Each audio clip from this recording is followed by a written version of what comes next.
we'll get started. So welcome. Thank you for coming. I know this is a lot of people's dinner time, so I appreciate you making the sacrifice.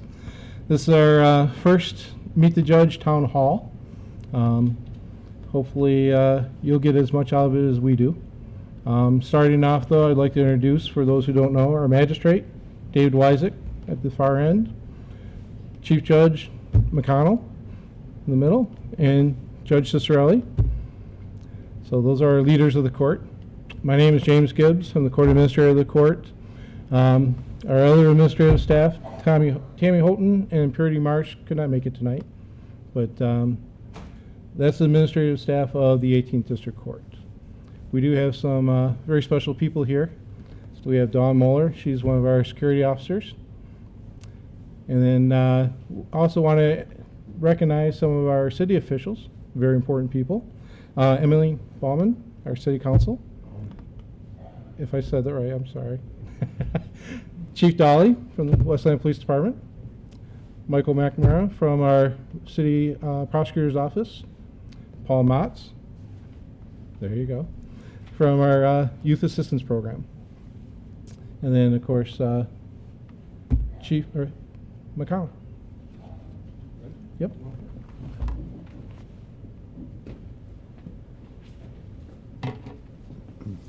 All right, thank you everybody for coming out tonight. We were encouraged by our Supreme Court and our State Court Administrator's Office to, during National Judicial Outreach Week, come out and do a town hall, have some people to the court, whatever it is, just to kind of get out into the community. Haven't done something like this in a while. Our former community outreach program was a Constitutional Day. We would go to the middle school in Wayne, Franklin Middle School, to put on a court in the school. That stopped in 2020 and 2021 for obvious reasons. Since then, it hasn't picked back up. The teacher that was involved left the school. So this is really the first community outreach program we've done since COVID. So thank you all for coming out, especially our city officials, our councilwoman, and Chief Dolly for taking time out, and Mr. Motz, who we do a lot of work with, and Mike McNamara as well. Thank you for coming out. With the police department, we have a really good working relationship with them. It doesn't mean we agree with everything that they do. They don't agree with everything that we do, but there's always been an honest, open, transparent working relationship, which is really necessary for the court to function appropriately, because they're in our building, or their work at least is in our building all day long. At times they're in our homes in the middle of the night or on weekends getting search warrants. So it's greatly appreciated that you're here today, Chief. Also, many of you may or may not know that this is Judge Cicirelli's last year on the bench. She'd be, at the end of this year, will be 18 years as a judge in the 18th District Court. She's been serving this community as an elected official since 1989, correct? 1990? Okay. Election was in 89 and you got elected in 90? Okay. So after that, she was elected mayor, so she's been involved in all three branches of our government for 34 years. So if we could just give her a big thank you and a round of applause. Tonight's real informal, just a quick little PowerPoint as we go through, and then we'll take some questions at the end. So here we go. So obviously the sources of our laws come from the U.S. Constitution and the Michigan Constitution as well. In law school, the first part here, federal and state constitutions established the structure of our government, dividing into three branches of government. In law school, we had some pretty intense classes on going over all the things that relate to that. We don't really have a lot to do with those types of cases in our court, but we certainly do involve ourselves in the separation of powers, because each of the branches of government have separate powers that are equal.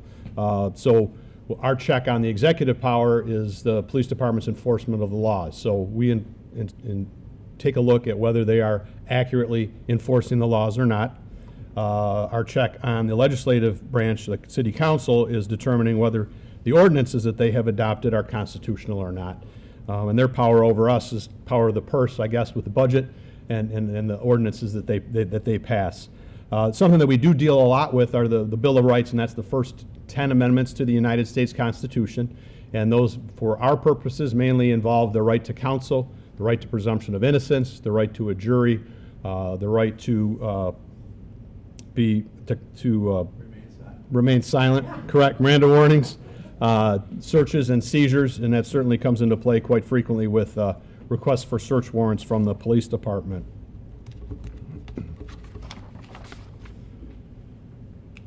And there you see the three different branches of government, legislative, executive, and judicial.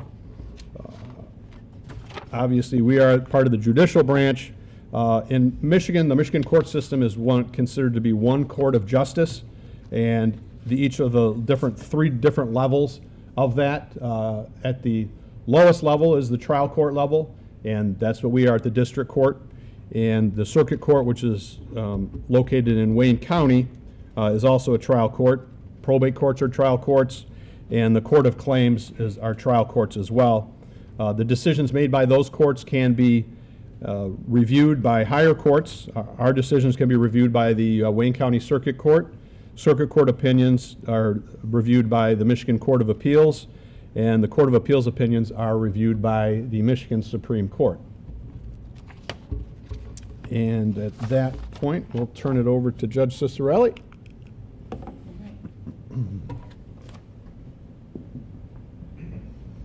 Thank you. As Judge McConnell noted for everyone, this is going to be my last year on the bench. I'm sad to leave, but it's been an excellent time, and I'm hoping to serve as a visiting judge, so I'm looking forward to that. I'm looking forward to retirement, spending more time with my family as well.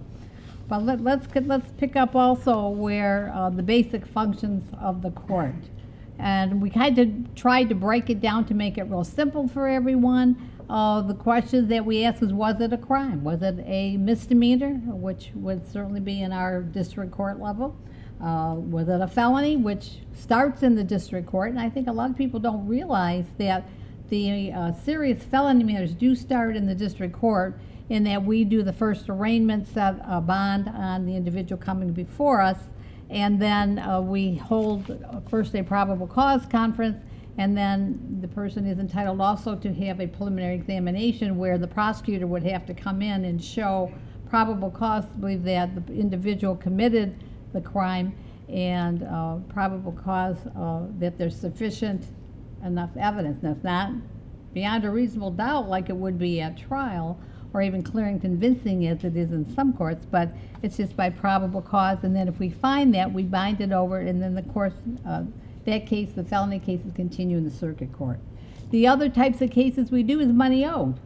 Could be a landlord-tenant case. It could be a debtor's case. So if someone has a credit card or an obligation, they purchased a car and they don't pay, that certainly would fall in that under is the money owed. So those are civil cases, and those can start both in the small claims division, or it can be in the general civil division.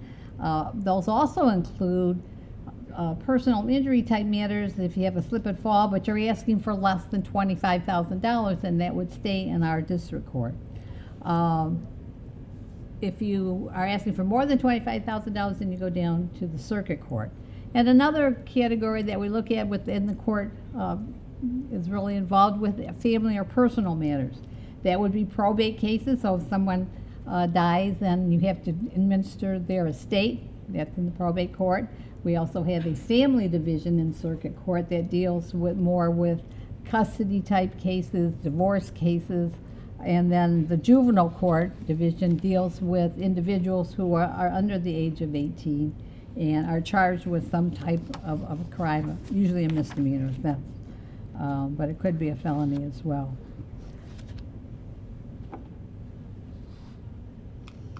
The basic court functions, again, Judge McConnell referred to this. In the district court, we're known as the People's Court because that's where a lot of the cases start. And most often, we call it the People's Court because usually people are most familiar with that, and then you may have gotten a traffic ticket, or you're coming in to serve on the jury for jury service. But the district court has a trial if the person obviously has a constitutional right to have a trial. And then the fact finder, it can be the judge, but certainly the Constitution provides that each individual is entitled to a jury trial, and then the jurors would be the fact finder. So it starts there. The facts are decided at that point. Now, the person can appeal the judge's decision. It would then go, in our case, a lot of cases get appealed to the circuit court because that's the next highest court. But then basically there's the Court of Appeals, and what they're looking for is, was there a mistake made? Did the judge make a mistake? Was there some other type, maybe one of the attorneys made a mistake? And then they make their decision. And when they do that, they can either rule that it was a harmless error, meaning that maybe there was a mistake made, but it didn't really affect the case, or they may send it back to the lower court. And then ultimately, if the person wishes to continue with the appeal, it would go to the Michigan Supreme Court, where they are the final court, and they would make the final decision. As you can see, our court system is very busy. When you compare the number of cases, you see that in the district court, now this is throughout the state of Michigan, their annual court caseloads average 2,200,000. Because again, that's your local court, where a lot of the cases are held and dealt with there. That's a lot of cases per year. The circuit court handles about 220,000 cases. And again, that might be civil. There's also in Wayne County a criminal division. So those are separate, and they're actually currently in the separate building, but they're all moving to merge to the new court building that was just built. The probate court handles about 65,000 cases. And then as you see, as the court's numbers decrease, it's because those are appeals of the lower court decisions. So there's about 5,000 cases heard annually in the Court of Appeals and about 1,200 in the Supreme Court. This currently is the makeup of our Michigan Supreme Court. There are 7 justices serving on that court. And then the appellate court, because there's one Supreme Court, the Court of Appeals, there are 4 districts, and each district has their own Court of Appeals judges. In our area, there are 25 judges serving, and those are the judges currently serving on the Court of Appeals in our area. All right, with that, I'll turn it back over to Judge McConnell.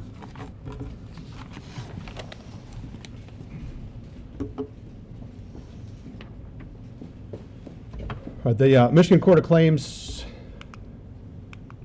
is a trial court, and it's where anybody who wants to file a lawsuit against the state of Michigan, a state agency, or a state employee files the lawsuit. There are 4 judges on the Court of Claims. They are all Court of Appeals judges. They sit, again, as a trial court and would conduct themselves the same as they would with cases proceeding as we would or the circuit courts would. Any appeals from there go to the Supreme Court. As Judge Cicirelli mentioned, the district court is really the people's court, because it is the one that is most likely for people to come into contact with as parties to a case, witnesses to a case, involved in an accident, a traffic ticket, or jury service. There are 100 district courts in Michigan. We handle, as she mentioned, cases under $25,000 in controversy, which is essentially someone who hasn't paid their rent, their mortgage, their credit card bill, their doctor bill, or their friend back. So if you want to give money to a friend, give the money to the friend. Don't loan it to them, because it's not likely that you're going to get it back. So just a little advice on that. We also do traffic violations, and our magistrate, Dave Wysek, will talk to you a little bit about what he does in a couple minutes. We do the misdemeanor cases from beginning to end. Those are the less serious criminal cases that are prosecuted by our city prosecutor, Mike McNamara. And Mr. McNamara handles the domestic violence, drunk drivings, shoplifting cases, assault and battery, retail fraud, a lot of driving while licensed suspended cases. Felony cases, we start out with the hearings before they go downtown, and the felony cases are the serious criminal cases, murders, assaults, robberies, things like that. And obviously we've seen all of those, and Judge Cicirelli is seeing a lot of those really serious ones right now lately, unfortunately. But again, it's the court that most likely people will have contact with throughout their lives, if any court. Our court has been a very busy court in Wayne County. Obviously, the 36th District Court in Detroit is going to be a lot busier than us, because they got a lot more people than we do. But we have, for misdemeanor cases, been very near the top of that, and certainly in our landlord-tenant cases, we were near the top, again, taking out the court in Detroit. Last year, we had 6,021 total criminal cases, 286 of those were felonies, 311 drunk driving cases, 458 domestic violence cases, 1679 in the driving while license suspended cases. And you'll notice we had 4,700 landlord-tenant cases, which is almost 400 a month, which is really a lot. We have a lot of really large rental properties in Westland. As far as our numbers go, probably other than Detroit, highest in Wayne County, and I think Southfield is really close to us as well. But other than that, we've really got a lot of rental cases. So that I'll turn it over to Magistrate Wysek. Thank you, Your Honor. It's a pretty good picture. Who took it? Now I see why my wife married me. Megan took it, actually. Good evening, everyone. I want to thank you for being here. My name is David Wysek. I'm the magistrate of the court. I particularly like to thank my lovely wife for being here with me this evening. Thank you, darling. We've been married 37 wonderful years. People said it would never last, but it has. One thing I'd like to add before, and just so that you understand, the judges indicated there were 100 district courts in the state of Michigan. Now, district courts are the lowest trial courts. District courts may be one city, as we are, or a district court as you move further north or further west. They may combine a number of cities or counties. The 35th District Court in Plymouth handles Northville, Northville Township, Canton, Plymouth, and Plymouth Township. And the further you go up, the more counties or districts might be combined. But there's 100 districts. We're responsible for having criminal matters with adults over, and adult is a 17-year-old, isn't that correct? 18. So 18-year-old now, they changed it. See, because I do traffic cases, so I don't know that much. And it's up to 2 years or 1 year in jail? Up to 2. Up to 2 years in jail. So that's the type of situation we handle, and only things that happen in Westland. So if you get a parking, some type of shoplifting ticket in Plymouth, it's not dealt with here. You know, you may live in Plymouth. So, but anyway, I'm the magistrate, and if you look at that, now before I do that, I want to thank Sandy for Judge Cicirelli for her years of service. And it has been a long service, but I do want to point out that I started in the city in 1978. So even though Judge Cicirelli's been a long time, so have I. And I've been with the court since 1982, first as administrator, or first actually as a probation officer, then as administrator, and now for the past 16 years or so I've been magistrate. So what is a magistrate? A magistrate is not a judge. I feel honored that the judges allowed me to be here with them tonight. A magistrate is a quasi-judicial position. Most people can't say magistrate, so we have a running joke around the courthouse where the staff calls me Your Majesty, because I get many letters saying, Dear Your Majesty Wysek, or people in front of me will say Your Majesty, because they do not fully understand what a magistrate is. I am not elected. I do have to live in the district in which I serve, but I am appointed by the judges. So I'm a not elected official, I'm appointed. A magistrate can be an attorney or a non-attorney. There's a little bit of difference in what they can do and can't do in terms of their jurisdiction. But I am a non-attorney magistrate, so I cannot handle anything on the civil side. So when you saw small claims cases, landlord-tenant cases or that, I cannot do those. If you really want to know my role, I am the traffic court judge. And I am probably the person, as an average citizen in Westland or another area, that you're going to see. Because if you get a traffic ticket, I'm the man. So other than being a jury, on a jury trial, if you get a traffic ticket, either whether it's for a minor traffic infraction, for civil infraction, or a parking ticket, or even those drove a license suspended tickets now, in many cases I handle those cases as well with the assistance of the prosecutor. So I am fairly busy with the number of traffic tickets that are officers produce, both in the matter of misdemeanor violations, which are punishable by jail and a fine and possible points. Civil infraction and parking violations are not criminal matters. You're generally not going to go to jail unless you really mess up and don't resolve the matter in an appropriate period of time. So civil infractions are punishable by fines only, no jail, and possible points on your record. And the first hearing that's conducted is an informal hearing.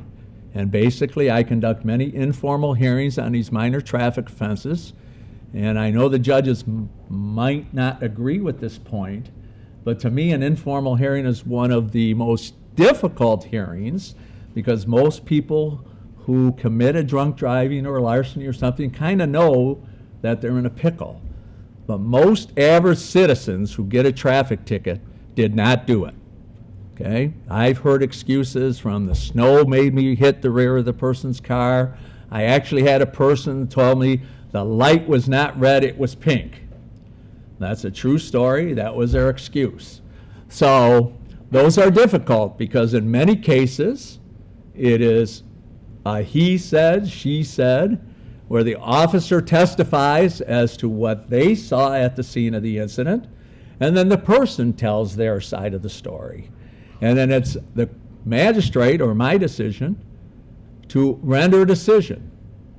And it's based upon not beyond a reasonable doubt, because it's not a criminal matter, but merely a preponderance of the evidence.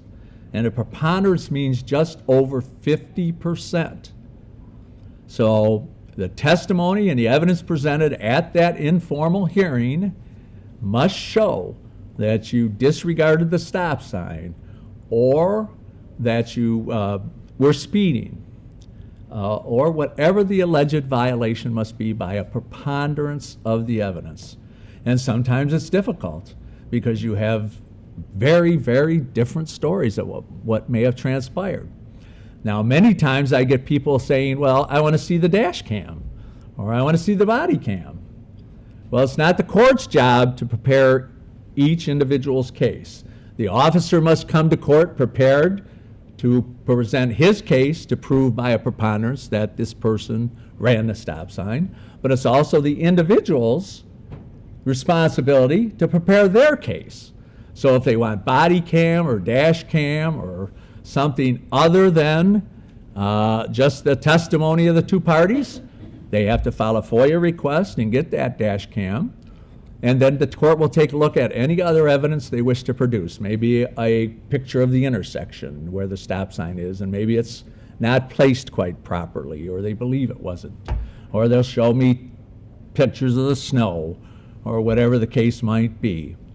But, so I believe that informal hearings, because they're the average citizen who doesn't get in trouble and doesn't perhaps fully understand the court system, I believe that's civil infraction informal hearings are one of the toughest things that somebody can do in the court. And I can get appealed. My appeal goes to one of these two individuals, Judge McConnell or Judge Cicirelli. They have never told me how many of my cases get appealed. I don't know if that's good or bad, but you can appeal, and they hear the appeal from scratch. They do not just reaffirm my decision. So it's an entire trial starting from scratch. In my courtroom, no attorneys. In their courtroom, the prosecutor's involved, as well as the person can get an attorney to appear for a formal hearing on appeal for the judges. One thing people don't understand is if they wish to appeal, and you've heard a lot about this with one of the candidates for president, where you have to post a bond. So to perfect your appeal, not only do you have to contact the court and file the appeal, but you have to put the money up to guarantee that you will follow through with that appeal, and it's generally the amount of the fine. And fines on civil infractions are up to $100, with costs up to $100. And the state wants their cut, of course, so we have to give $40 off the top of every civil infraction finding to the state of Michigan. So $240, I think we only have one or two that are that much. Careless driving, which is a 3-point violation. and a limited access speeding charge. Now, in addition to this minor traffic violations, as I stated, I can do a few other things. I can sign search warrants. I do arraignments, which is the judges have indicated to you is the first step in the criminal process. I can set bonds on individuals. And I can handle most traffic misdemeanors, other than generally drinking and driving offenses or reckless driving offenses, because those are 6-point violations and generally come with a severe penalty in terms of driving privileges and things of that nature. But if you get a shoplifting case or a domestic violence case, I'm generally sometimes the first person that person will see, and then the trial or the matter will then be turned over to the judges for final disposition. But since I'm a non-attorney magistrate, I cannot handle any civil cases. And even attorney magistrates can only handle small claims cases at this point. So that is the basic difference. And I think with that, I'll end this. David, are you involved? One of the things that we have in other courts do too is if you want to contest your traffic citation, you can go online and go through the mediation process. Are you involved in that? Well, James gets the mediation request and handed to me. I will tell you this much, and most people who receive traffic violations are mostly concerned about the points, because in most cases, your insurance rates go up. Our officers, for the most part, use their discretion on the road when writing traffic violations. So even though they may have alleged you ran a red light, many of them will write a ticket for what's called impeding traffic. And impeding traffic is a civil infraction that's punishable by a fine, no jail, no points, nothing's applied to your record. So if you're one of those people who are concerned about the points, the police officers in Westland are very good about issuing those type of tickets.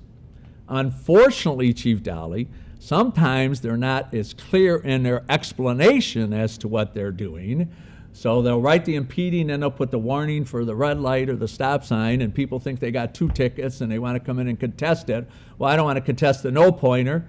I want to contest the 3-pointer, and really they didn't even get the 3-pointer. So, but they do give the citizens the utmost respect, and they give them consideration, because we all know points hurt us. And I told my insurance agent, who is also my ex-son-in-law, told me that insurance companies, and I won't use the word, put it to young people and put it to old people. So if you're in one of those brackets, you really want to be careful about not getting points, and you should probably take advantage of that. However, you have the absolute right to have an informal hearing or a formal hearing in front of the judges on any of these matters, regardless. If you believe you're not responsible of committing the act in which the officer alleged, the original act, not the impeding traffic act, but the original act, then you can have a contested hearing where I'll take testimony from both parties, see any other evidence, and then make a determination. So that's basically what the magistrate is, the traffic court judge. So I think we'll have questions later. Is there anything else I missed? Okay, well, thank you very much, and we'll talk to you in a little bit, folks. Thank you. Thank you, David. Thank you, Your Honor. All right. Now we're going to get to the part of the presentation where I get excited. And I get excited because it involves young people, as well as helping people. You know, a lot of judges, we don't see our roles just to punish someone. That, you know, that's appropriate. There are times, believe me, that is appropriate. But especially with the younger people, and even in as adults, we make mistakes. And so what we try to do is help people. And we do that through different kinds of programs, through our probation situation. Oh, I'm sorry, thank you, I did forget that. And so we try to do that. And we have a number of programs, and we encourage our probation officers not just to have the philosophy, are we going to just punish them, what can we do? We're not out to get them, we're out to help them. And Judge McConnell and I feel very strongly about that. And so a lot of what we do is, with other courts as well, is there is a big push now for treatment courts. And that not only solves problems, but it saves lives, and it really does. It might save the person who is charged with a crime, but it saves and protects all of the citizens out in the community as well. So you'll note the different kinds of problem-solving courts. Ours is a sobriety court, but there are 137 drug treatment, driving while intoxicated, sobriety type courts. 58 of those are a hybrid, and I can think of Taylor comes to mind, where they deal with drug use as well as driving while intoxicated. And in the sobriety court, especially with the driving while intoxicated, is not for a first offense. Again, you know, people make mistakes. So you have to be a repeat offender. There are 38 driving while intoxicated sobriety courts. That's the group we are in. There are 13 adult drug treatment courts, 11 juvenile type treatment programs, and then there are 9 tribal healing to wellness courts. More recently, we have seeing more mental health courts. There are currently 35 adult mental health courts and 7 juvenile mental health courts.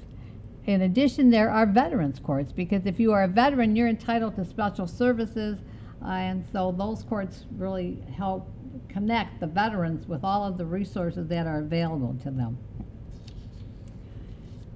The problem-solving courts work as a team, and as we do, and I'll talk about our court specifically in just a minute. But it includes the judges, the prosecutors, the defense lawyers, the community corrections officers, as well as social workers. The treatment people are involved in that, the peer mentors, and obviously the probation officers. But there's program coordinators, health and human services, and community. And that's important to involve your community agencies, especially if they are providing treatment. And in all of these courts, what you'll find in common is that before there is, we call them like at our court, we meet every 2 weeks. And we have our participants come in, but we do a review hearing immediately before that part of the process. And all of these people get together. And that's extremely important, because you get the input from everyone. It's a very confidential meeting, by the way. You have to, if you are coming for the first time, and you have to sign a confidentiality agreement. So that's important for people to know. So we want people to feel free to share. In our 18th District Court, it began in 2013. Since Judge McConnell and I have been on the bench, we've had 231 graduates. We currently have 33 participants. Our maximum load is 50 participants. We're down a little bit. In the 22-23 fiscal year, we had a 96% successful completion, and we're very proud of that, because as you can see, the state average is only 76%. But in our Westland sobriety court, we had a 96% successful completion rate. And again, it's a very intensive program, and not everybody qualifies. So when someone comes in, again, you have to have more than at least one prior drunk driving case. Usually it's a recent case. And then they are you're screened.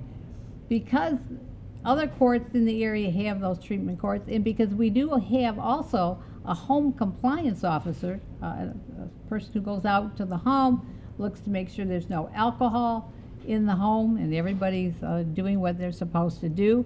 I will tell you one case of mine that I had. The home compliance officer went out to the home, and lo and behold, he was growing marijuana in his closet, bedroom closet.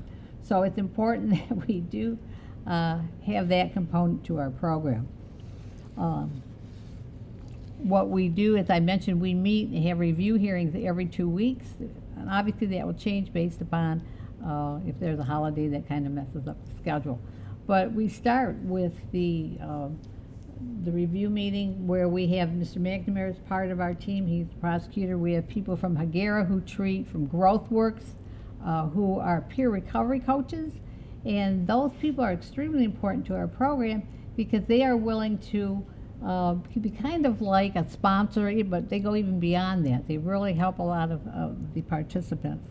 So we all get together. The treatment, the treater from Hagera may appear. We have the defense lawyer is usually present at that as well. We talk about each case individually, because each case is very important to us. And then if there is a violation, we all discuss it, that we make a decision, they make a recommendation. The judge obviously has the ultimate say as to if there will be any sanction imposed, and if so, what it is. But it's important to get the input from all of those individuals, especially the treaters, because they have a lot more insight as to what's going on with the person mental health-wise and what else is going on in their lives. But it's an extremely important program, and for our court to participate, again, we're really proud of our success rate. So with that, I'm going to turn it over to Judge McConnell, who will talk about some of the things we do a lot with the schools that we're proud of, and Judge McConnell will talk about that.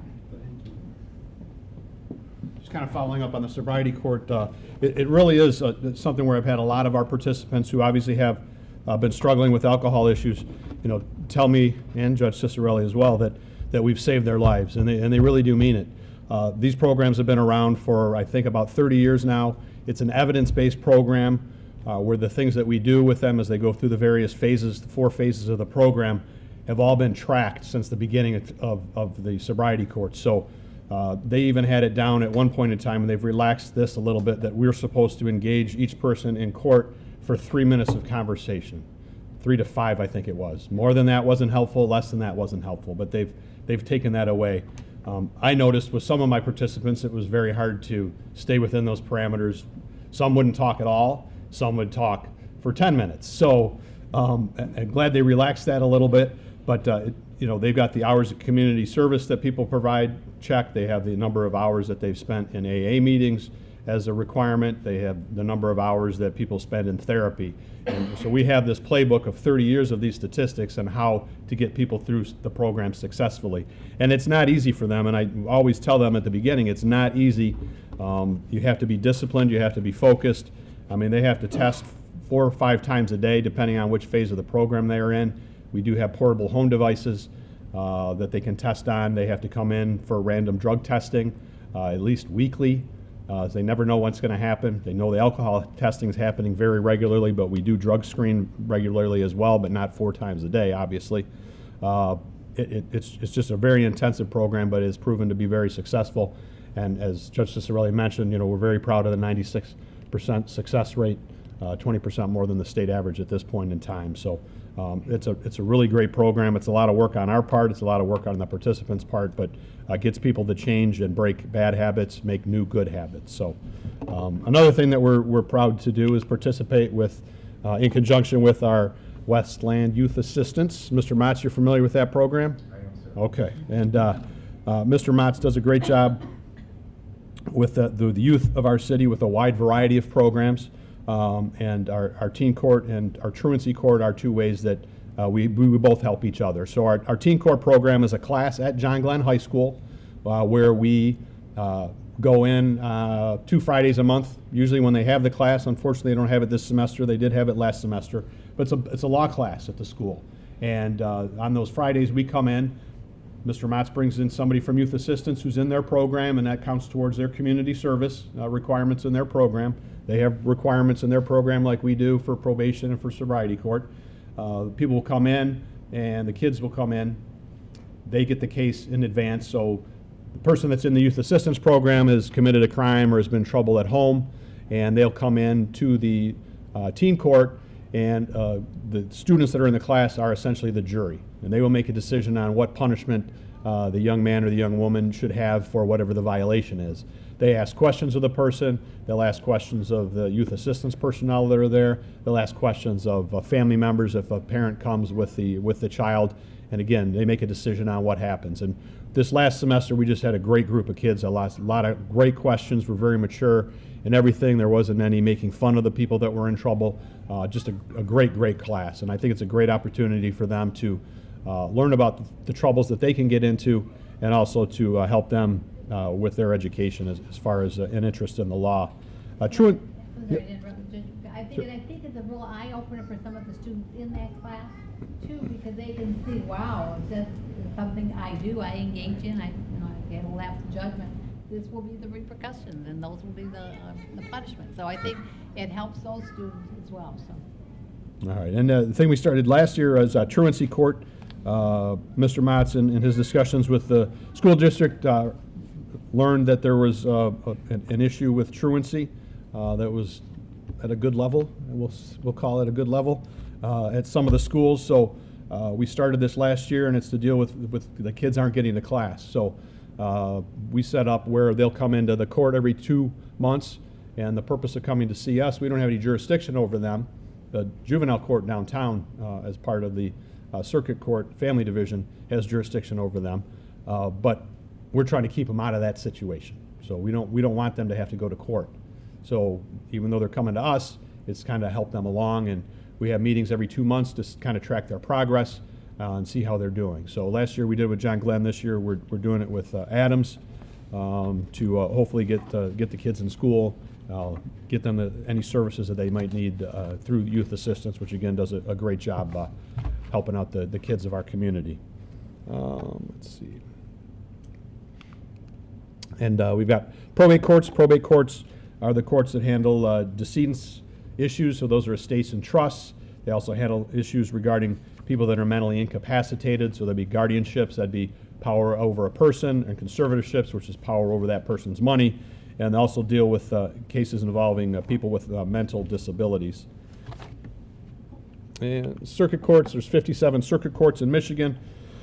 Our circuit court is the Wayne County Circuit Court, takes up the whole county, and as Mr. Wysek was indicating, as you get further away from the metropolitan areas, sometimes you have circuit courts that are 2 counties. In the Upper Peninsula, there are counties that have 2 counties that have 1 circuit court. Those involve cases more than $25,000.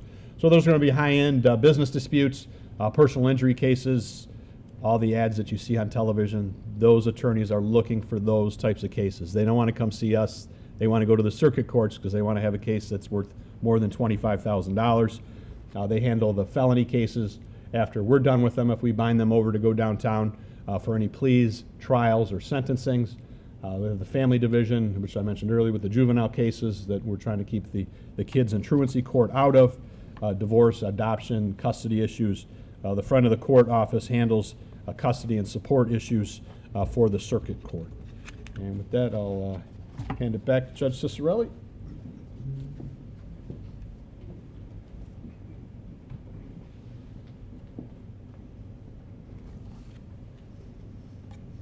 In Michigan, with all of the courts and judges, we do have the State Court Administrative Office.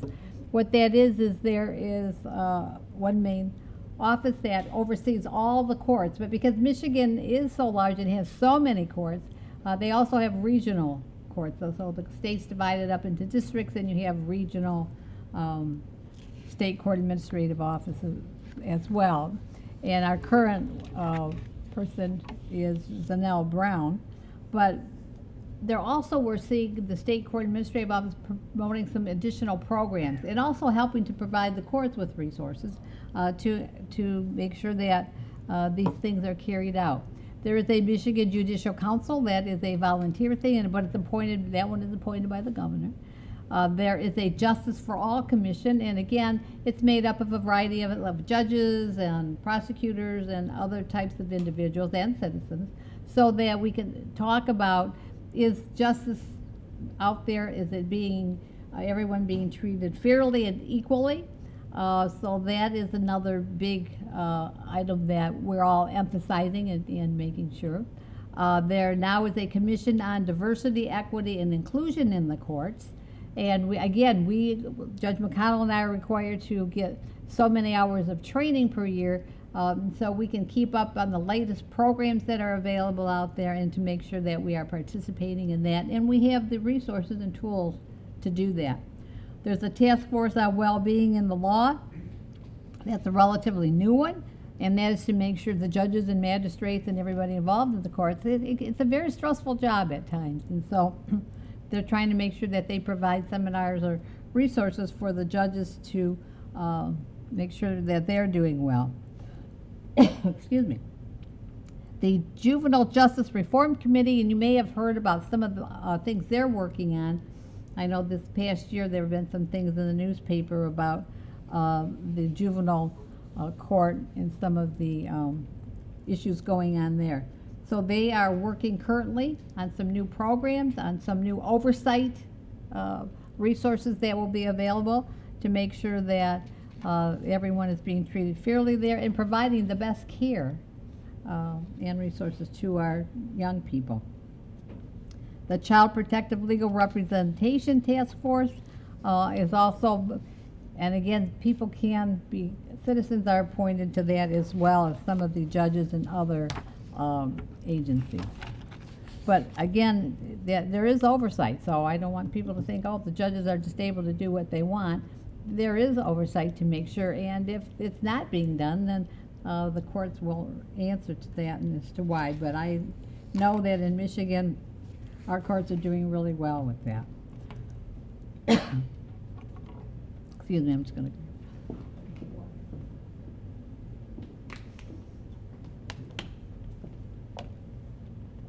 Michigan courts are, the rule of law is extremely important. Now, our society is based upon the rule of law. And the symbol of that is Lady Justice. And you can see that the scales, you always see those scales, and that represents treating all parties fairly and equally. Make sure that everyone that comes before you is treated fairly and equally. The sword represents two things, the ability to punish injustice, but also it helps cut through obstacles to get to the facts of the case. So if someone comes in and they need a subpoena, let's say, because they want to subpoena some records or get some other information, the courts will provide and work with people to do that. Because of the rule of law, just think, if we did not have statutes and ordinances and laws and just administrative type rules, our society would be chaos. It truly would be chaos. And so if we do not enforce the laws or the rules and administrative policies, that's what you end up with, and no one wants that. We are an open courthouse. I know during COVID we did shut down for a little while, but we never actually totally closed our court. We did operate by Zoom, and so people got very used to Zoom. It does have its benefits and its usefulness for certain types of cases, but for other types of cases, I think you need to see the people there. You need to see their demeanor and how people interact with each other. So our court is open. People can come and visit or court watch if they choose to do that. We allow that. But other resources, you can visit the www.courts.michigan.gov, and that will give you the whole variety of all the courts and what is available. Our courthouse, you can go to www.18districtcourt.com. That's our website. We always have a lot of information. We try to keep that very updated as things change or new programs are offered. Certainly the Hall of Justice does allow tours. We often will have teachers, especially that's coming up now in the spring, where we get the schools contacting us and saying, can we bring a group of students through? We encourage that, and we always have that available to people. And so it's always urged to reach out to your local court. Again, we are an open courthouse. We invite people to actually come in, and that way that we can answer your questions, and you can see how things operate in the court, how the judges are handling their cases. And then the social media is always out there. We always have social media available. And again, we do participate in that. Did I miss anything, Judge McConnell? Dave, anything you want to add? Not at the present, unless there's Okay. All right. I want to thank everyone for coming today. It's been my honor and a privilege, actually, to serve as one of your 18th District Court judges for the past 18 years. Now that does complete our formal presentation this evening. I'm going to open it up to any questions that you might have. James, are you going to take over, or do you want us? Any questions? Any questions? Ray in the back. Yeah, Well, hold on. I love the program. Okay, we need to wait. Well, let's get your microphone. Sorry. We are being recorded, so you have to speak in the microphone. Thank you. Hi, my name is Ray, and it's good to see you, Cicirelli and Mark over there. I learned a lot, and I'm glad I came here today and learned some more stuff. So you have peer mentors too. So what do they do? As to what? The peer mentors. Well, the you had a peer list. mentors are really important, and Because I'm a peer mentor. Yeah, with for my feedback. agency. Ray is very involved in the mental health issues that are, I know he was on our disability committee. In fact, I think he and I worked to establish that disability committee when I was mayor. We started And it. that's still going, right. And he's very active in that. As the peer mentors, that's part of our sobriety court team. What they do is sometimes people come in, and sometimes people really have issues going on. They may have an addiction problem with alcohol, but also some mental health issues that doesn't allow them to focus and to, be able to work towards getting all of their goals accomplished. The peer recovery coaches kind of I call it hand holding. They'll call that person every day, especially early on, because our sobriety court is, as Judge McConnell mentioned, is 4 phases, and phase 1 is the most difficult. That's the most difficult one, because then you've got to kind of get yourself in a regiment, and you have to follow all of the rules, and sometimes people have a hard time doing that. So they're there for that, and also to provide other types of support. Awesome. Thank you. Welcome. Mr. Kaufman, did you have a question? I have, if I may, 2 questions, one quick one and one more involved. And my quick question is, do you know offhand where the adult mental health court is that would be geographically closest to Westland? Closest one, probably just Wayne. City Wing. City Okay, Wayne. very good. Judge O'Leary. My more involved question is a thought I had when you mentioned, Judge McConnell, that all courts in Michigan belong to one court of justice. And in the past, when I've represented myself in cases, I've introduced what I thought might be a novel legal argument, and it never prevails. It's normally just ignored by the court. And I want to share with you, if I may, what my argument is regarding Michigan courts being part of one court of justice, and have you give me feedback on whether there is a flaw in my reasoning or a lack of knowledge in making such an argument. May I share with you? How long will it take you to share it? 2 minutes at most. Sure, go ahead. I've argued, because of my history of being treated unfairly in my perception in certain courts, that the fact that Michigan courts are one court of justice should mean that when I'm in a court trying to explain what has happened to me in a previous court, which I feel is relevant for the judge to know, they normally don't agree and don't want to know what unfortunate past circumstances I've had in a court has led me to where I am in front of another judge. So am I wrong to think that a court is obligated to listen to the details of my previous past judicial experience if it's one court of justice? Because shouldn't the left hand know what the right hand has done? Well, I think the rules of evidence would, let's say you were found guilty of another crime 5 years ago. It has nothing to do with the current crime that you've been charged with. Would you want that admitted in to show that because you were this bad person then, that you're a bad person now? So it's a relevancy issue. So something has to be directly related to the case that you would be in court for at that particular time, regardless of what happened, good or bad, in the past. Well, my argument would be the opposite, that the inappropriate way a case has been handled in the past has led me, through no fault of my own, to be involved in the court system again. So if I want to introduce information about what another court has done, which I feel is relevant, shouldn't the court at least listen to it long enough to make a judgment as to its relevance? It's judicial discretion to each judge, and then that could be reviewed on an appeal if you felt it necessary to be appealed, to have somebody else take a look at that issue. Thank you. Thanks. Anyone else have a question for us? Any other questions? Mine is about, the 24,000 cases that you guys have for civil infractions. At $100 a deal, that's like over $2.4 million annually. So what happens to all that money? Goes to the city, and you're assuming that people come in, and assuming that everybody pays.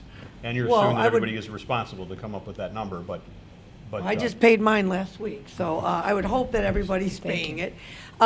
So what do you do if they don't pay? They would set up for a hearing. If they don't come to the hearing, they get a warrant issued for them. So they'll get the money soon. So it goes to the city, and then. Well, do some you- of that, I'm sorry to interrupt, but some of that Some goes does to go the to the state. state, Yeah, the state well, comes in and the grabs $40, right. Yeah. But it used to only be. On That's civil on infraction. The minor traffic offenses. Right. It's 125 on a misdemeanor case goes immediately to the state. Yeah. So the second question, though, is do you guys track, these citations of, how many of them are seatbelts? How many are traffic tickets at the same locations? Do you guys believe in speed traps?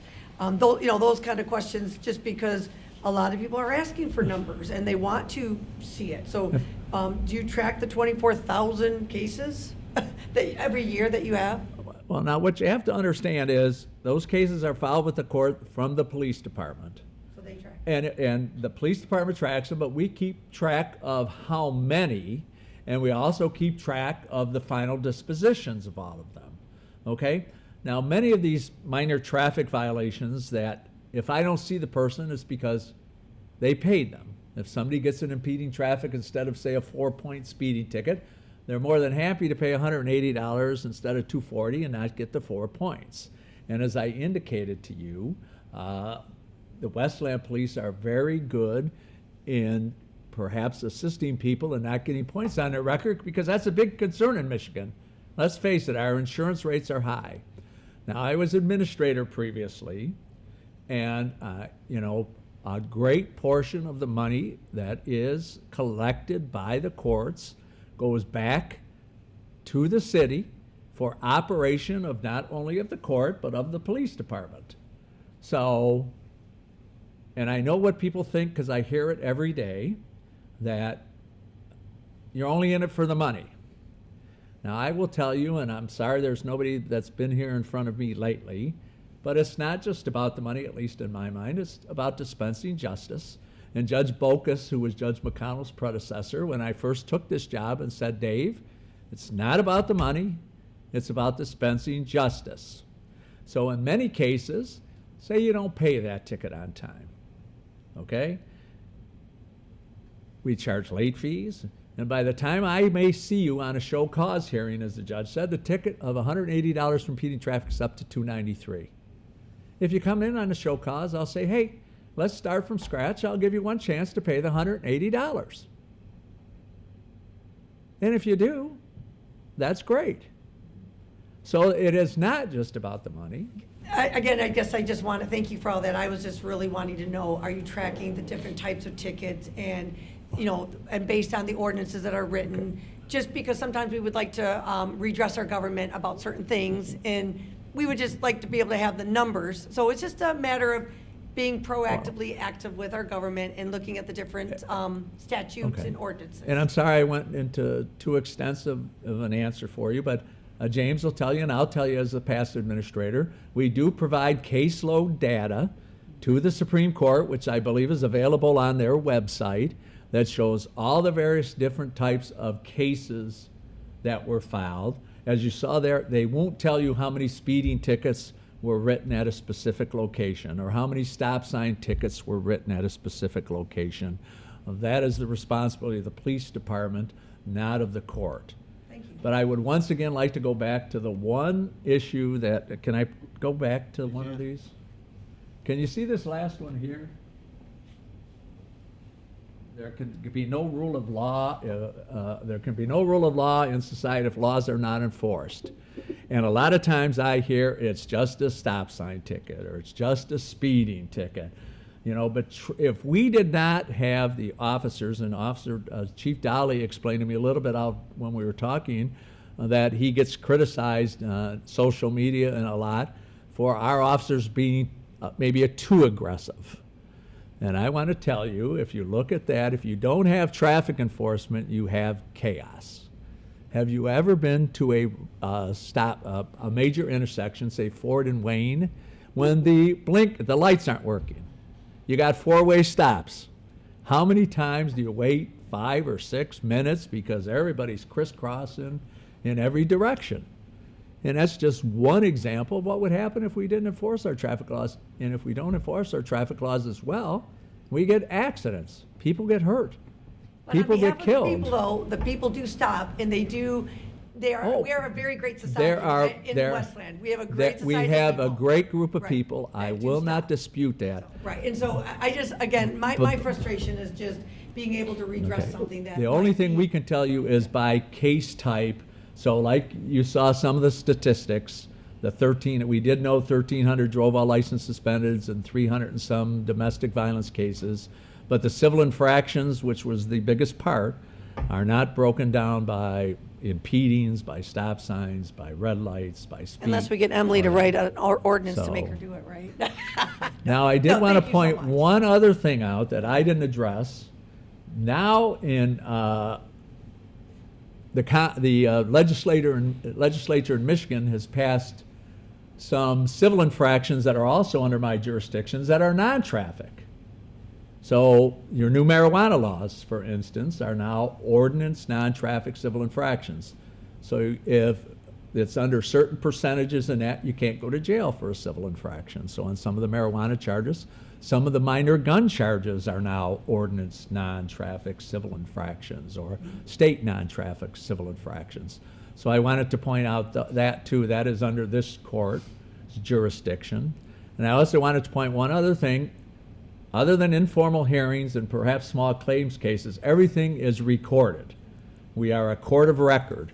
We're required to record everything that happens in a courtroom, and if you want to have a transcript produced, you can have a transcript produced by one of the judge's secretaries or recorders. Can you have a video? We don't do videos. Video is not part of the system yet. There are some courts, I believe, where they've tried videos instead of having the recording systems, but I'm not sure those have panned Wayne- out very well yet. Wayne Is does. that correct, James? Wayne, The transcript is still the official record. Okay, so The the recording typed is- transcript is the official record. So I'm sorry to take up more of your time, but I appreciate the fact and I appreciate the question and thank you. And I'm sorry if I went in more depth than you wanted me to. Thank you.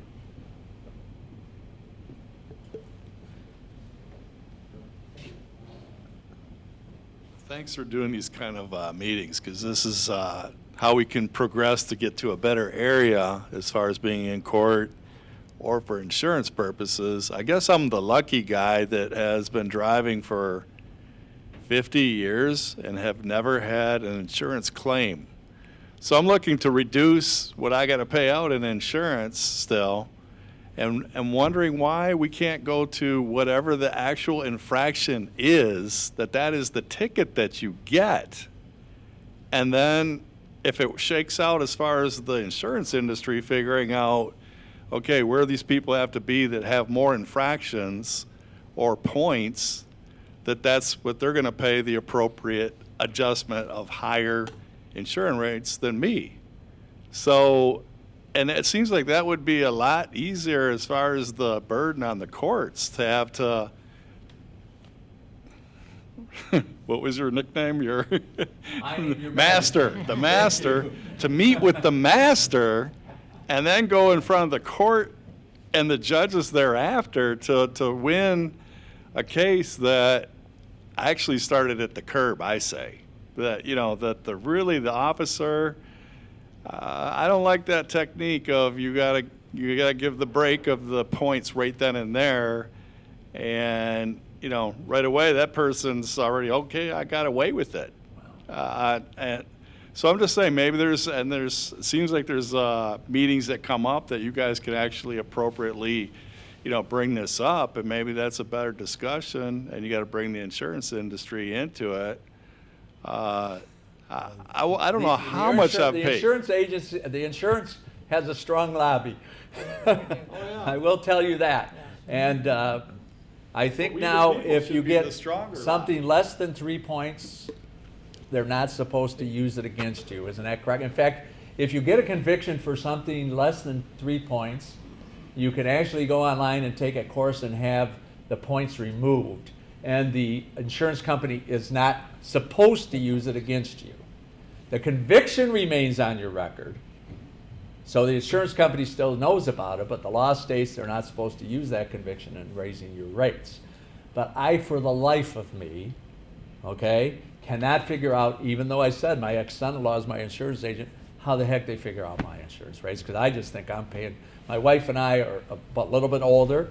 We both have great driving records, but we pay over $4,000 in insurance. She has a 13 Regal, I have a 20 Colorado. And I can't for the life of me figure out the insurance rates. So that's personal. I'm just saying what the officers choose to do on the road is their discretion. They generally run a record of that individual. And if that person has a generally good driving record, they'll give them that kind of consideration. Yeah, go ahead. First ticket that I was supposed to get, an officer did let me go. We were describing stopping at a stop sign and that I could come to a 100% total stop. And I guess he thought, you know what, there's no way that this could be proved. It's his word against mine as far as, I said, you know what, just make sure you count the 2,000 next time. Great, thank you. Okay. They can do that too. Now, however, I would point out that It's a better memory though than paying out $100. certainly it is, and that's the officers can use their discretion in that particular way. But as I stated before, most civil infraction informal hearings in front of myself are generally what the police officer testifies to under oath and what the party testifies to under oath, unless they have witnesses, or if they want to get a dash cam or that. I will tell you this much too, in my experience, the 10 or 12 people who have presented dash cam evidence, I had one gentleman who the officer testified he blew by me and he flipped me off and blah, blah, blah. And the guy said, I never did any of that. Well, we got the dash cam, and sure enough, the guy did exactly what the dash cam tape said he did. Flipped him off and everything. And I think out of the 10 or 12 people that have produced dash cam or some other video evidence, it is exactly what the officer has said was done, to a T. So be careful what you ask for if you ask for a videotape of a traffic situation. Mr. Motz? All right, well, thank you very much for providing this presentation tonight. It's much appreciated. I have a couple of questions and a statement, and this shouldn't take more than 30 or 40 minutes. So I figured how many parts, So how many parts each question was have- going to be my question to you. Yeah. Mr. Wyzek, earlier on this evening, you mentioned a preponderance of the evidence. Yes. So could you define that, please? It's just over 50%. So 51%. 50.1. It's not Okay, even so if the 51. Tip the scale. The scale tips Yep. one way or the other, 50%. Okay. And I know Judge McConnell and I have a little difference of opinion on some accident tickets, but it's just got to be 50.1%. So that's what a preponderance is, just over 50%. Thank you. Michigan Supreme Court, do they have age requirements for judges, or is it like our Supreme Court of our country when you're on there as long as you want to be? Can't run after you turn 70. But once you're on, you could So you could be on until you're 75. 75 is the top limit. All right. So one thing I think is real important for people to be aware of. This teen court that we've had at John Glenn High School, I think it's been about 14 years or so. It's been quite a while. This truancy court that you guys received special permission from the state of Michigan to be able to hold these cases for our Westland. This isn't a have to by judges, some of these things. These are things that you thought were important enough for our Westland community to have. Is that correct? That's correct. All right, so I think that's the important part for people to really be aware of. It's not just hearing these cases here, but I believe you showed through some of your slides tonight that you've been doing a lot and been very supportive, and really including young people where you really don't have to. And so I just want to thank you all very much for all you've done. Thanks, Paul. Thank you, Paul. We appreciate that. I think that deserves a round of applause. Thank you.